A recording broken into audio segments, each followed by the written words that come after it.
I had a job in Berkeley at a flower shop, and I work with flowers. I love flowers. I didn't dislike the job, although it was physically difficult. But I would just go to work, come home, internet, eat, sleep. Go to work, come home, internet, eat, sleep. I never went out, I never did anything.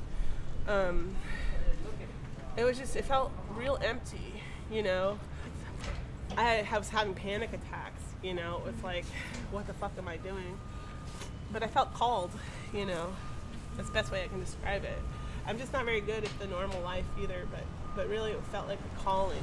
There's a lot of reasons that people are in the streets. Some people even choose it, like me, because it's a lifestyle. They're just not good at what I call the agrarian lifestyle. We're in like that agrarian culture where you have land, you stay on your land, and you stay in your place and you do your thing. And there's people who just have itchy feet.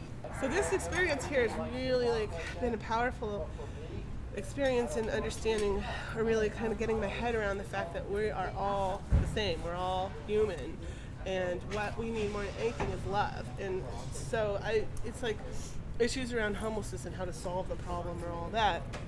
For me, the number one thing is people on the streets tend to have like self-worth issues, just like everyone else, but it's particularly amplified by the situation, particularly because not only are a lot of people, perpetuating abuse on themselves, but society is also heaping that abuse, whether people know it or not. And that's a really powerful thing because a lot of us don't know they're doing it. It comes from kind of ignoring, not looking, shaming, or keeping people at a 10-foot pole, you know, because they're scary, dirty, homeless people, you know.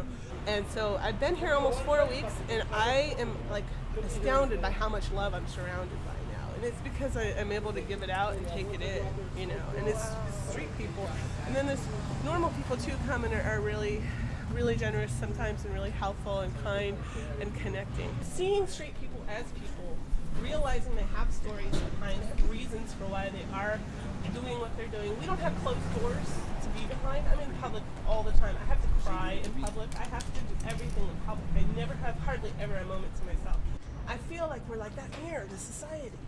And sometimes I just see it so clearly. I see a lady walking down the street, and she looks gorgeous. She's got her hair coiffed, and her face is made up beautifully, and all her clothes are expensive and nice, and maybe some Botox or whatever it is. She is trying so hard to be young, beautiful, perfect. That's not necessarily bad.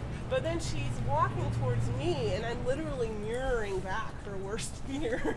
You know what I want? Maybe progress me another 10 years on the streets because it's real hard on the body. But, you know, we're mirroring back everything she's trying not to be, which is, you know, homeless people are without security, or without what we've lost. Well, not necessarily, but we definitely look like, and a lot of us are, without any material supports. The body is exposed to a lot of hardships and ages more quickly. Some people lose their minds or have lost their minds and are here. And that is everybody's worst fear. And everyone's fighting so hard to not be us. You know what I mean? And so it's like that mirror that we reflect is what they're rejecting. It's not necessarily us in particular. It's that worst fear.